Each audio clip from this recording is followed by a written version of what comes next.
texte, en prose et elle.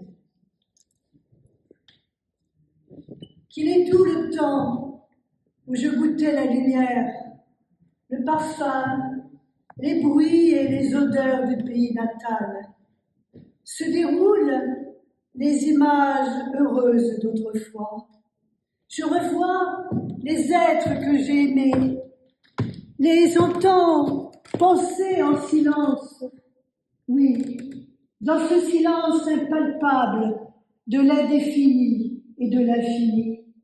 Je les sens si proches qu'il me semble plus normal de recevoir une missive telle celle dont ils avaient le secret.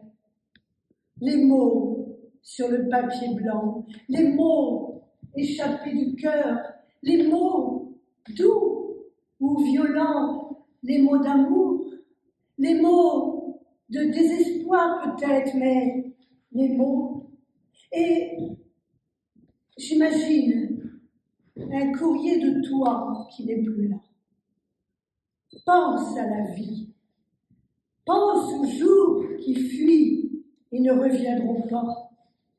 Pense au présent qui devient le passé, le temps de le dire.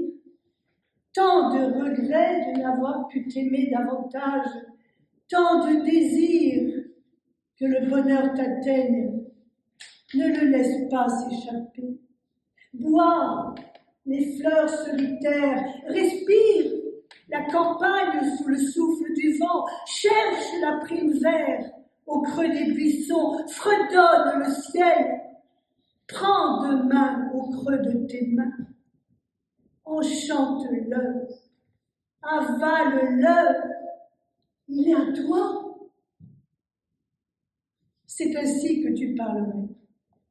Toi, qui es parti avant d'avoir achevé de vivre.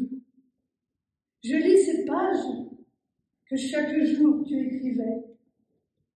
Les lettres dansent sous mes yeux, valsent sans fin, s'enroulent, se délient, forment une ronde qui n'en finit pas de tourner pour inventer le monde.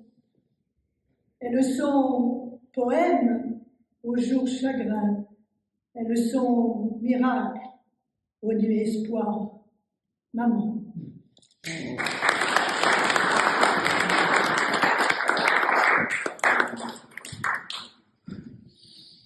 Je vous avoue, vouloir créer, tuer mon être. Je sollicitais mes ancêtres, espérais l'éclat de l'esprit sur les pages du manuscrit. Peurs et solitudes nocturnes, évocations taciturnes, oubli d'une douce chaleur au creux de peines et de pleurs. Vint l'ensorcellement de l'âme, prise dans l'univers infâme où je me noyais sans recours, ne connaissant aucun secours. Je vous avoue, cette nuit où dansait la lune, dans ces minutes d'infortune, quand le fabuleux se taisait, se concrétisa un portrait. Cendrillon perdait ses merveilles, ses diamants et pierres vermeilles s'éteignaient sous les brisants, sous les astres agonisants. Que devenait la poésie, création de fantaisie des enfances et pureté au foyer des divinités? Je vous avoue, je pus ainsi briser la glace, qui devenait une menace noire, ne fut plus l'eau du port, ensanglantant l'eau qui dort. Le délicat sommeil des anges, quand chantait la voix des mésanges, me rendit soudain le plaisir d'imaginer tout à loisir. L'encre s'envola sous la plume, les fleurs chantèrent dans la brume pour une symphonie au vent, de l'obscurité au levant. Je vous avoue.